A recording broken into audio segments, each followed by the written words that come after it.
Good evening, all my dear students. How are you all? So, in today's session, we are going to learn Python programming basics in English. Okay. So, there was students' demand, they wanted to learn Python programming in English. So, make sure that you stay with me till the end of this class so that you can learn each and everything about Python in English. Okay. So if you want to learn Python with me in English frequently or every session, just comment here. So I will make a complete separate playlist about it. Okay. So in the beginning, I'm going to tell you about Unacademy's Plus platform. So what is Unacademy's Plus platform? If you have not yet installed Unacademy's learning app, make sure that you install it because it has 30 plus hours of live session every day for each subject. Okay, and every subject is taught in English as well as in Hindi. There are 14 plus top educators.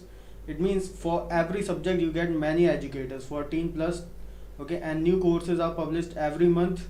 Clear? So you can improve, improve your subject learning. Okay, so what you get in Unacademy's Plus subscription? First of all, you get daily live classes. You can chat with your educator, you can engage in discussion, you can ask your doubts. Okay, and whatever doubt you ask, it appears on the screen, and total number of students who are watching that class will know that what is the doubt. Okay, so there are polls, so you can answer polls, and in the end of session there is a leaderboard of polls. So who has answered correct question will be on top. So there are live tests and quizzes.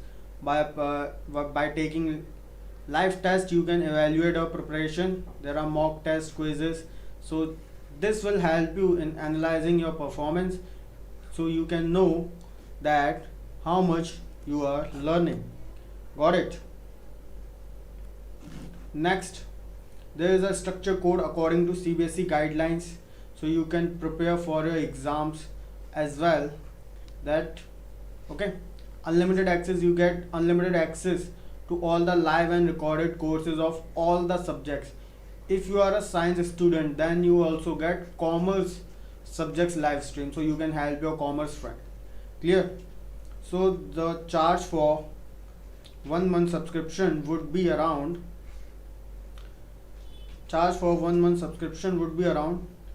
938 rupees. Okay, what do you have to do? You have to take 12 month subscription and apply this code. Your charge will be 938 rupees per month. Okay, so why I am suggesting you to take 12 month subscription? Because students can try 1 month or 3 months, but what they do, they study for 1 month and 3 months and then they postpone their learning. So don't take this risk, make it a habit. Okay, go with the flow. Clear? So take 12 month subscription, and then your sole responsibility would be to study only. Clear? So now let's continue. What is Python? So Python is a interpreted high level general purpose programming language. So what is the meaning of these words separately? Python is an interpreted language. Interpreted means, suppose that is a 5-line code. That is a 5-line code. Clear? So this code will be executed line by line. Suppose there is an error in this line. There is an error in this line. So Python interpreter will show you the output of these 3 lines. Got it? And suppose this is a program of 5 lines of a compiled language,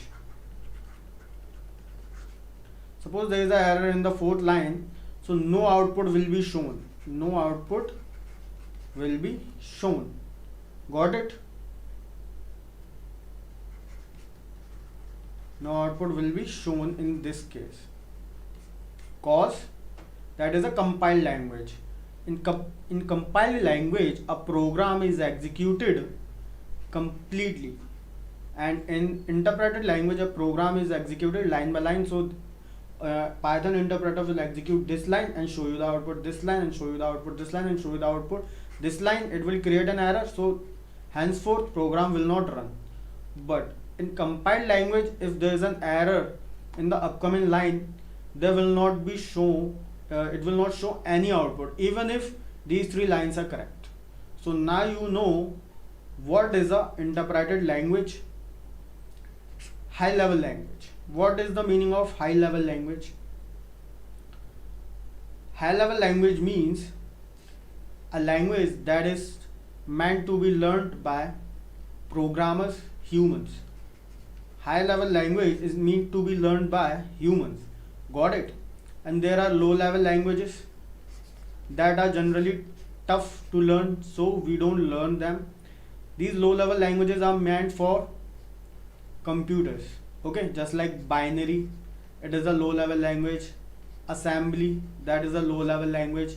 These languages are meant for internal working of the computer. But the high level languages are meant to make software programs. Okay. Next is general purpose programming language. General purpose programming language means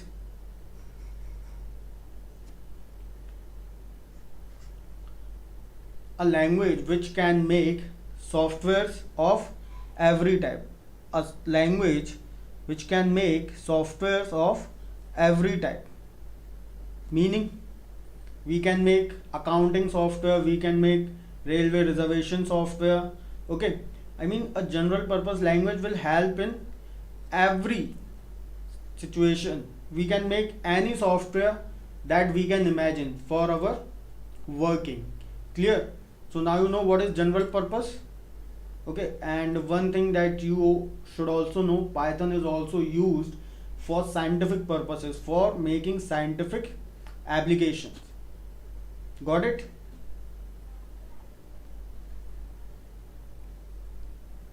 If you have not yet followed me at Unacademy, to follow me. Okay, dear students. Now,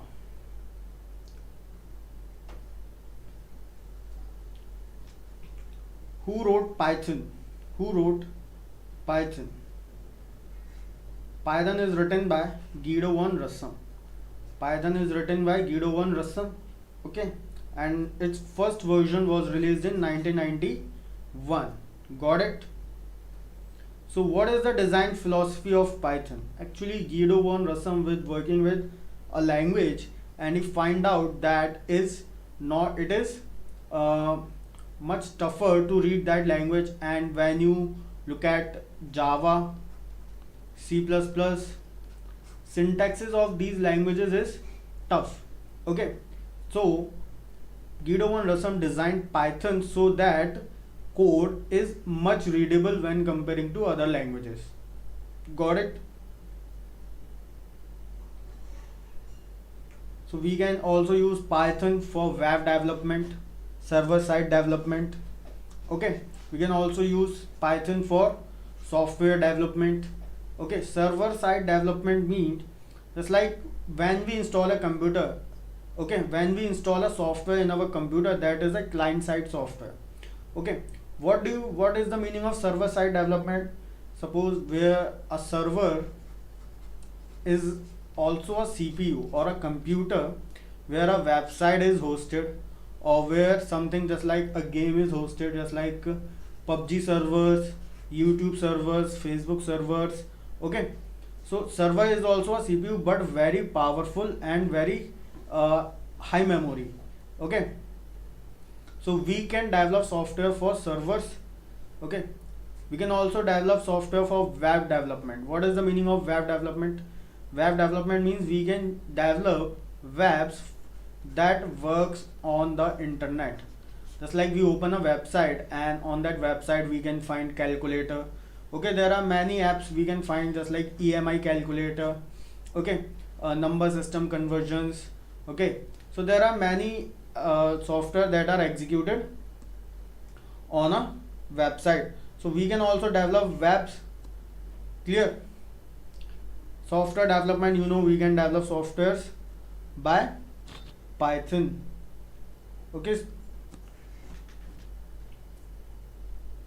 If you want to ask me a question, just comment. Okay, dear students.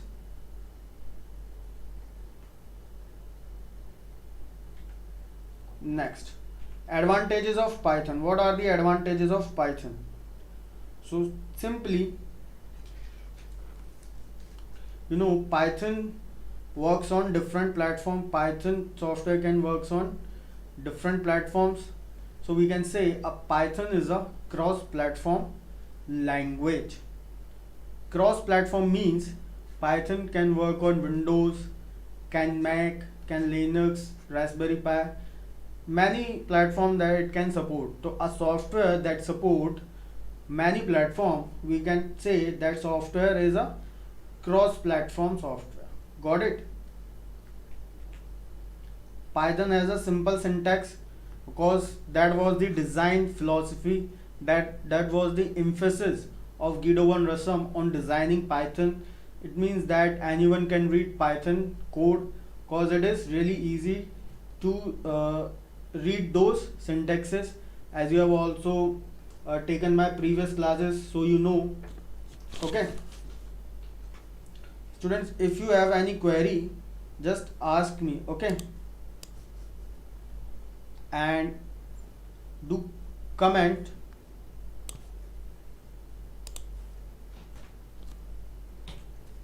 Do comment your names, your state from which you are taking this lecture. Okay, so Python allows developers to write programs with fewer lines than some other programming languages. It means, take Java and Python. If you want to build a calculator software by Java, it might take us to 500 to 1000 lines. Okay, but by following Python, we can do this in 300 to 500 or 400 lines. So it means the same program we can develop by Python with fewer lines comparing with other programming languages. Clear, students?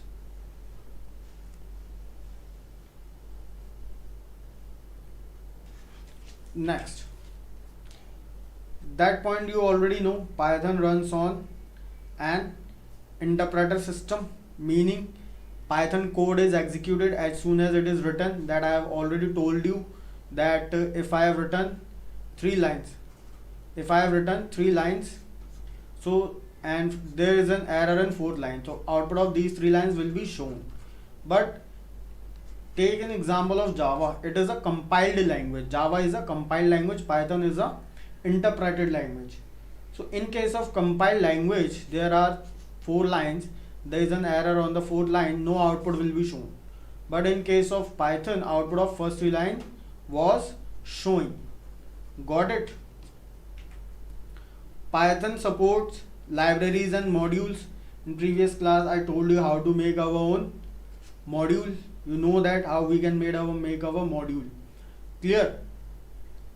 So Python has large standard library support. It means we have libraries for data science, for machine learning, for data analyzing, for architect, okay, for scientific applications, for mathematics, for complex mathematics, okay, for statistics. We have different types of libraries like NumPy, okay, SciPy, Math Module, Matplotlib, okay. There are many libraries.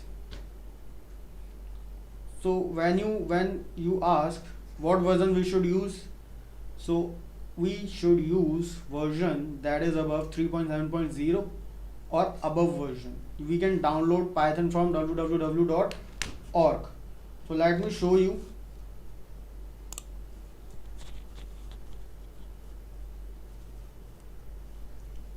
Just type the address www.python.org. Clear? Type this address www.python.org. So this website will open, and here you have to hover your mouse pointer on the downloads, and from here you can download the latest version, that is 3.8.5. If you have Windows, you can see download for Windows. If you have other platform, then click on other platforms, and here you can see other platforms. If you want to download from Mac, you can click on Mac, because most of the users either use Windows or Mac.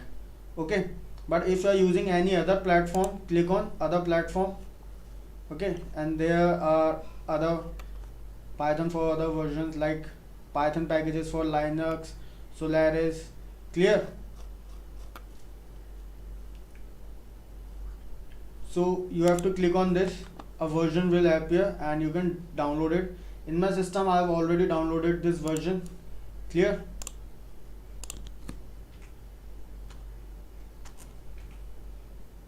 So when you click on the version, when you click on the executable file, a window will appear, and here you have to click customize installation. Got it? And tick mark on all the checkboxes and then click on next. Click on every checkbox here, okay, and then install. So if you follow this, no error will appear when you run your program, because sometimes students don't click on the pip.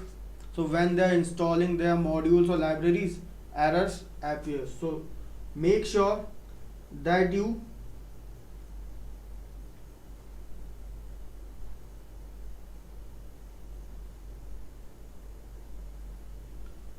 click on pip. Okay, so there are two working modes in Python ideally. First one is interactive mode, second one is script mode. So what is the difference? When you open your Python software for first time, what you have to do, you have to search for IDLE. Search for IDLE, it will appear IDLE Python 3.8. okay,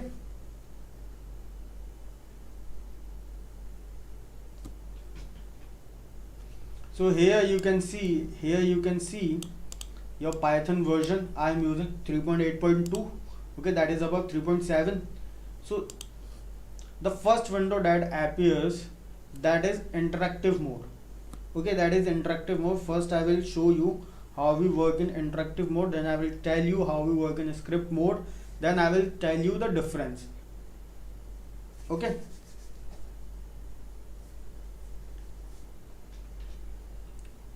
now suppose x equals to 6, y equals to 9, and here we can print x plus y.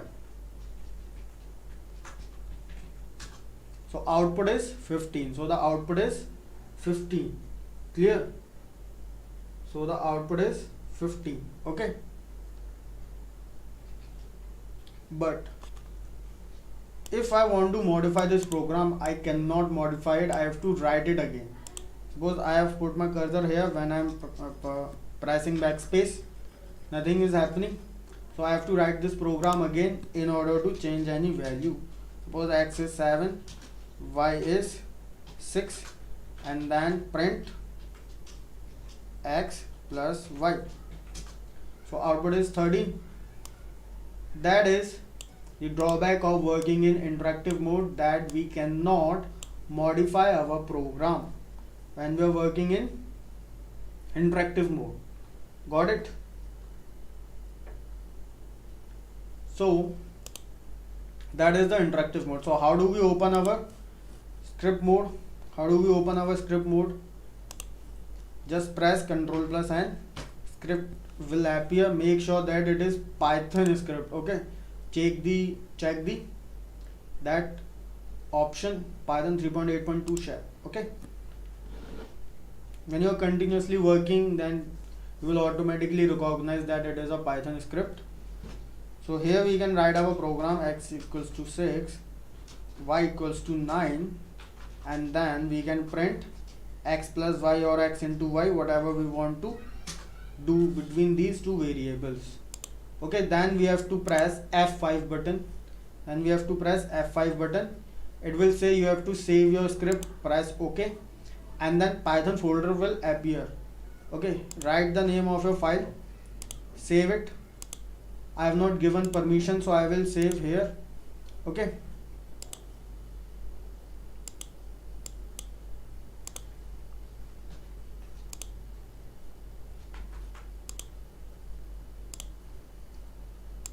save.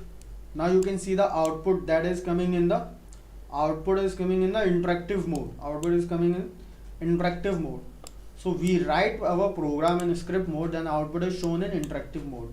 So here I can modify any value. Okay, but in interactive mode I could not able to do it. I was not able to do it. So now you know why we work in script mode. Clear? So there are two working modes in Python. First one is interactive mode and second one is script mode.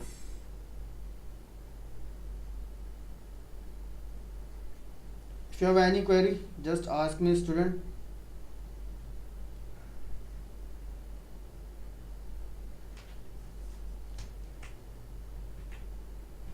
Now you know how you can install your Python software. Okay, now first thing that we learn in Python, that are tokens. What is a token? A token is a building block of a Python program. Means a token is the smallest unit of our program. Suppose, let's take an example of a home. In the perspective of home, what products we can call tokens? Brick, sand, cement. Okay, we can call these items as tokens because these are the smallest unit. We cannot break brick into smaller components. When we break a brick, then we will get a brick also. Okay, so these are the smallest units. Similarly, in a program there are some units, and these are keywords, identifier, literal, operators and punctuators. There are total 5 units. Got it?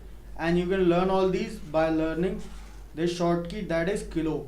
Keyword, identifier, literal, operator and punctuator. Keyword, identifier, literal, operator and punctuators. Got it? So let me show you an example demonstrating what are tokens. As I've told you, a Python is built by using tokens. So whatever we see in Python is some kind of token. Okay, so that is a token, that is a token, that is a token, token, token, token, token, token, token, that bracket is a token, token, token, token and token. So how many types of tokens? KILOP. Keyword, identifier, literal, operator, punctuator. That is an identifier, that is an operator, literal, keyword, identifier, operator, literal, punctuator, identifier, punctuator, punctuator, literal, punctuator, punctuator. So now you know that whatever we see in a Python program is some kind of token. Got it? So now you will say, what are the explanation of these tokens? What is the meaning of these tokens?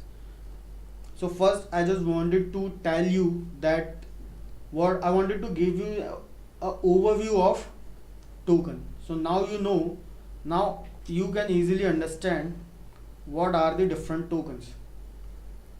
Let me tell you. Keyword, identifier, literal, operator, punctuator.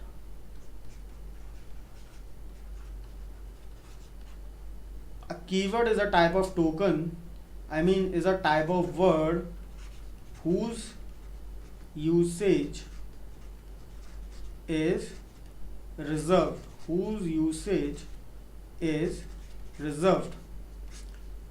These are total 33 in numbers. So there are 33 keywords in Python. There are total 33 keywords in Python. Got it?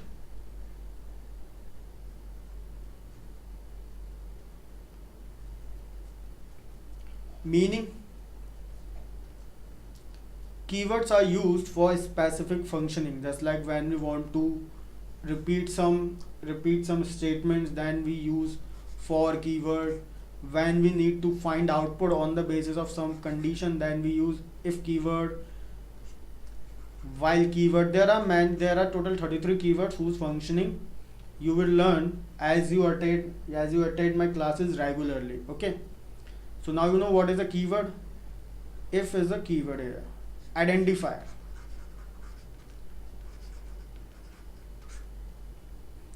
Identifier means names of variables, functions, okay, classes, objects. What are variable? Variable is used to hold a value, hold a literal, you know that. A function, what is a function? A function is used to do a specific task. Classes and object are not given in your syllabus, so we will not discuss them in today's class. Okay, so what is the identifier? Names of variables or functions. So that is an identifier. Identifier. Print is also identifier because it is a function. Literal means values. So there are many types of values: integer, float, string, list, tuple, dictionary. Okay, so there are these types of tokens, and also boolean types of literal. Okay, so that is a literal. Yes is also a literal because it is a string type of value. Operator. In mathematics you use operator. Operator is used to operate between two numbers. Okay, it do some kind of operation between two things. So here equal to operator is assigning 5 to x. Got it? This is an operator. Okay, next is punctuator. Punctuator is used. Why we use punctuator? A punctuator is used to maintain the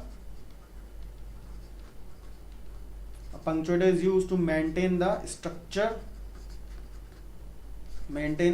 of program. A punctuator is used to maintain the structure of program. Just like this is a punctuator, this is a punctuator, this is a punctuator. Okay, in English we also have punctuators.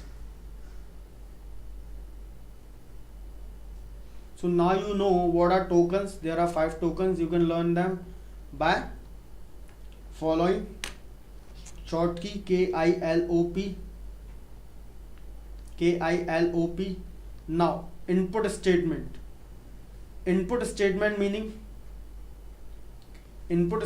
means we can take a value from user after running the program. What is the meaning of that? Suppose I have written x equal to 5 and y equals to 7. X equal to 5 and y equals to 7, and I can print x plus y. So here what I have done, I have provided these identifier values while writing the program.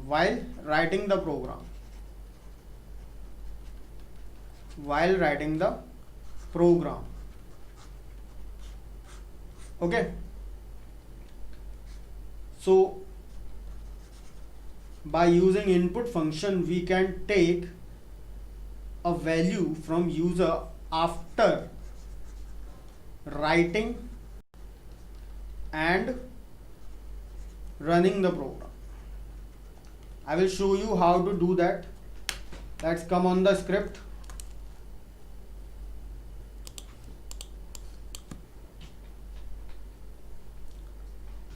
X equals to 5, y equals to 9, and we can print x plus y. When we run this, we will get the output of 14. But I want to take these integer values. I want to take these integer values from user. I have to write this. Okay. What I have to do, I have to write this. I have to write int.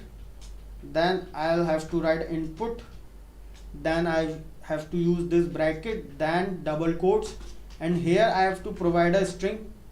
Enter a number. So a command will appear on the screen stating user to enter a number. Okay, and I have to do this for this variable also. So what is the benefit of doing this? It means many users can provide values according to their needs after running the program. We won't need to modify the program again and again. So enter number 5, enter number, this output is 6. Okay, when we run this program again, enter number 34, enter number 56, output is 90. So here we can say that we can give int input command to a variable and then we can get output, okay, after running the program. Got it? So what is the benefit? That many users, you can run your program and check some of different values without modifying the program. You won't need to modify the program again and again. Clear? And suppose I want to take a string type of value from user. I want to take string type of value from the user. So here I am giving a value Gaurav. It is a string type of value that is given to x. Okay, whatever I write between double quotes is a string type of value. Whatever I write between double quotes is a string type of value, and I can print x. So you can see Gaurav is appearing here.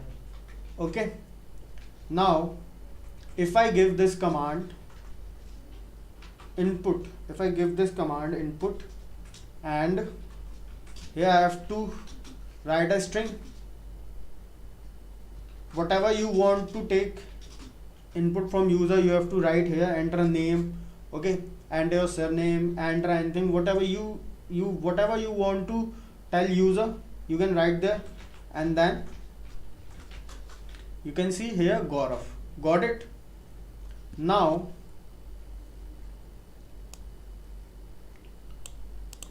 you know how you can take a string input from user. If you want to take a decimal value from user, then you have to write float input. Got it? Make sure, students, if you want to regularly learn Python in English, do comment, enter number, print x. So enter number 6.8. So the output is 6.8. Okay.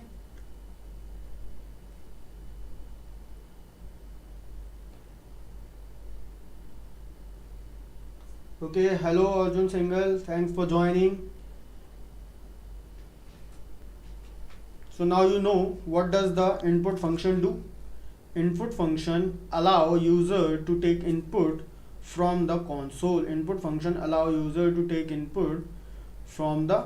console. Got it? And you can do like this or do like this. If you write a string in input function, it will tell the user to enter the value, so the user will know what he has to input there. Okay, suppose I have written a program and there I wrote input function. So when I run this program and give it to some other person, okay, he will not know what he has to input. So when I have write input function like this, enter value, enter your name, the third person will know what he has to input, because there will be a string that would be telling the user, just like we did here, enter your name, okay, enter number. So now you know how we can effectively use input function. Clear? Students, make sure that you follow me on Unacademy. Clear? Now we will do some programs, okay, that will help you in your Python programming endeavors. So first program is to add two numbers. First program is to add two numbers. That program that we have already done, okay, that program we have already done earlier. Here I have taken input of two numbers from user, okay.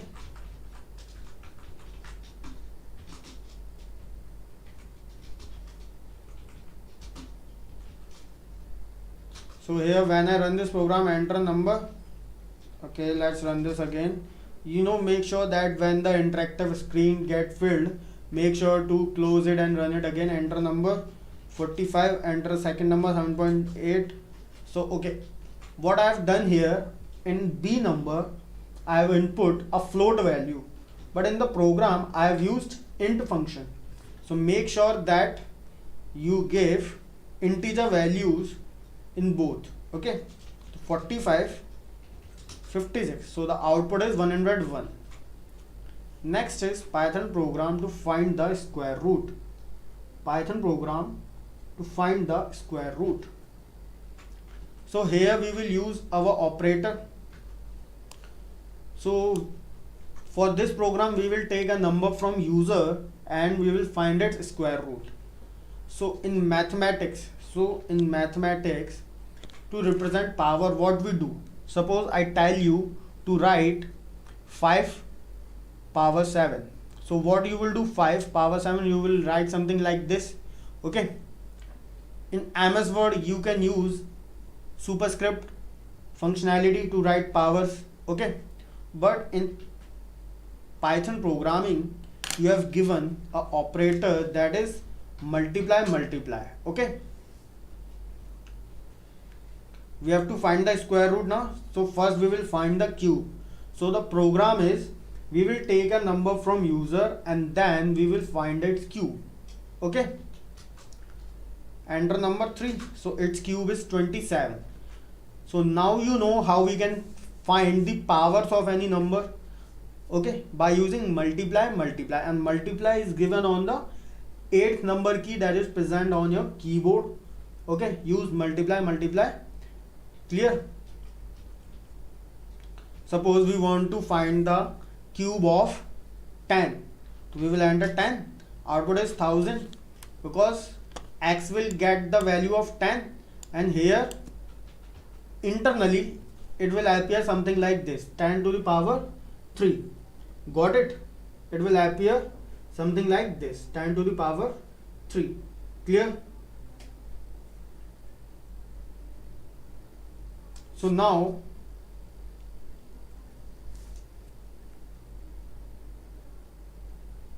one second students.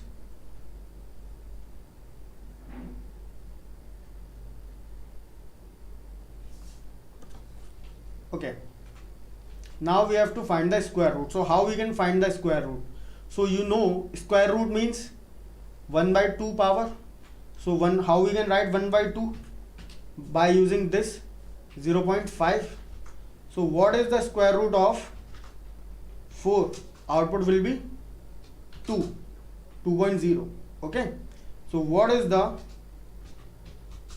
square root of 36? So the output is 6.0. Got it? So the output is 6.0. Clear? Students, if you have any query, just ask me, okay.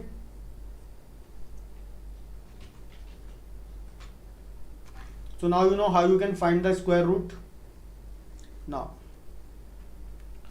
here we will write a program to calculate the area of a triangle. Here we will write a program to calculate the area of a triangle, okay. So now what we will do, so in this case when we have to write a program, something like we have to find the area of a figure, volume of a figure, then only thing that we should know the formula to find it. Suppose here we need to find area of triangle, and here we will find a area of right angle triangle. Okay, we will do complex program later. Clear? So that is a comment. When we write something after using hash is given on 3 number button on the keyboard. When we write something after using hash, then that line will not be counted as a program statement. It will be ignored by the interpreter. Okay, so what we will do, what is the formula to find the area of right angle triangle? 1/2 into base into height. So that's what we need to know. Now what are the variables that are base and height? So first we will take base from the user. Enter base. So we will write base here, so user will know that he has to enter base. Now we have taken another variable, that is height. So make sure that you take base as float, because it can be of decimal value. Okay, again float input, again float input, HEIGST, and then base, height, and then area. We have taken another variable to calculate area. Here we can write 0.5 for 1/2 into base into height. Clear? So now you know that area will be calculated in a variable, and we can print a. So base is 5, height is 10, so the output is 25. Clear? So the output is 25. Clear? Suppose we have to find the area of circle. So what is the formula? Formula is pi means 3 point, what is the value of pi? 3.15 into radius, that is the formula for the area of circle R. So we will change our variables according to the value. So we will take radius from user. Now we don't need this line, we delete it, and area would be 3.15 into R into R. So we can print our area, enter radius. So what is the radius? Suppose 6. So its area will be 113.39. So here there are decimal values appearing something like this. We can modify it.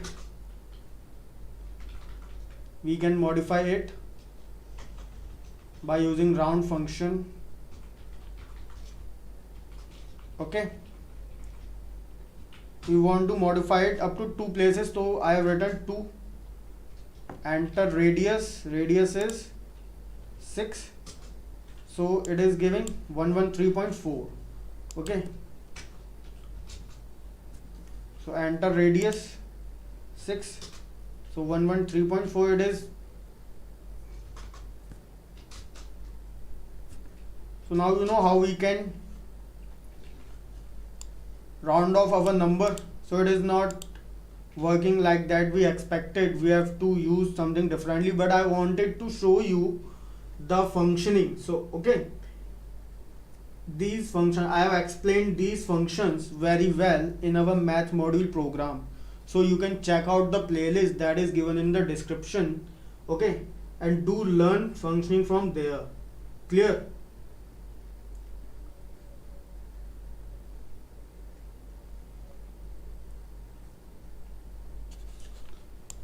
So that is our first class in English, and we are learning basics. So don't go deeply. Okay, don't worry about this. Just you don't need to learn about round off in today's session. Okay. Anyways, I have already told you the function. Clear?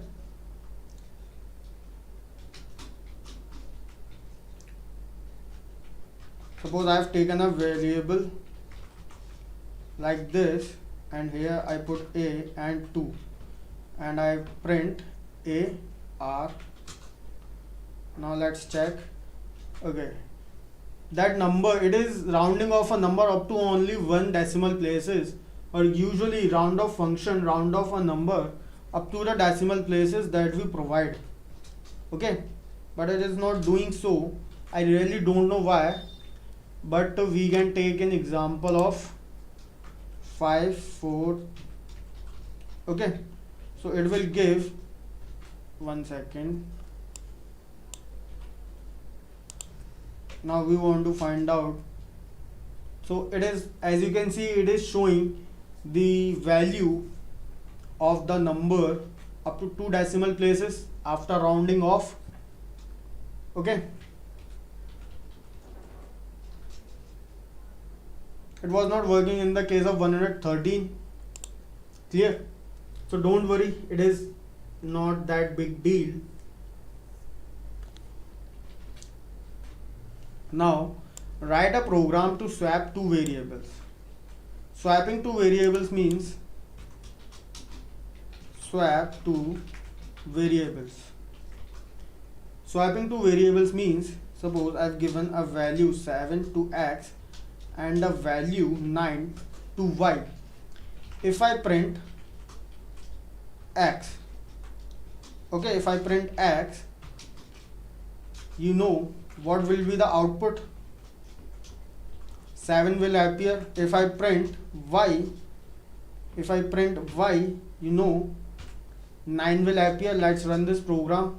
You can see the output, but after giving values, we need to write a program. We need to write some lines that swap the values of these variables. We need to write some lines. So how we can do that? There are two ways to swap. First is x comma y, and then we give x value of y, and then we give y value of x. That is multiple assignment. So if we print, so you can see x value is 9, y value is 7, but in the program we have given x value 7, y value 9. Got it? So how can we do it? By second type. What is the second option? We have to use a third variable. So we have given the value of x, we have given value of x to z. So what is the value of z? Let's write a comment here. Z value is 7. Z value is 7 now. Okay, and to x, now we can give value of y. So now x value is 9. Got it? Here now, as you know that we swapped value of x, here we can give value of z to y because z has value of x. So now value of y is 7. Clear? So when we run this program, it will successfully swap these values. As you can see on the screen, it has swapped the values. Clear? Students, if you have any query, just ask me. Python program to convert kilometers to miles. Last program is write a Python program to convert kilometers to miles.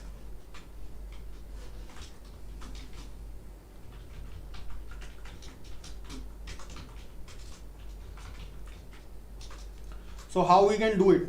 Let's take a variable km, and let's take user input, enter kilometers. So here user will write kilometers, and for miles, how many kilometers are in 1 mile? How many kilometers are in 1 mile? So in 1 mile there are 1.6 kilometers. In 1 mile there are 1.6 kilometers, so we need to divide it by 1.6. Okay, so here we can print m and a kilometer 10. So 6.25 miles are 10 kilometers. Kilometers to miles. Kilometers to miles. Okay. 10 kilometers are 6.2 miles. So that was our output, 6.25 miles. Okay, dear students.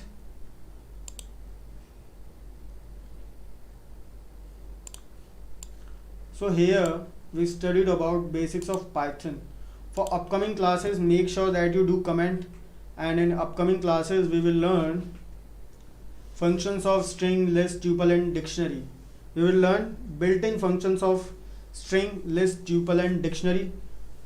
So make sure that you keep subscribing Let's Crack CBSE Science and to follow me at Unacademy's platform. Okay, the code is Gaurav1, GAURAV1. Okay, and after applying this code you get 10% off. Okay, bye bye, take care all my dear students, good night to all.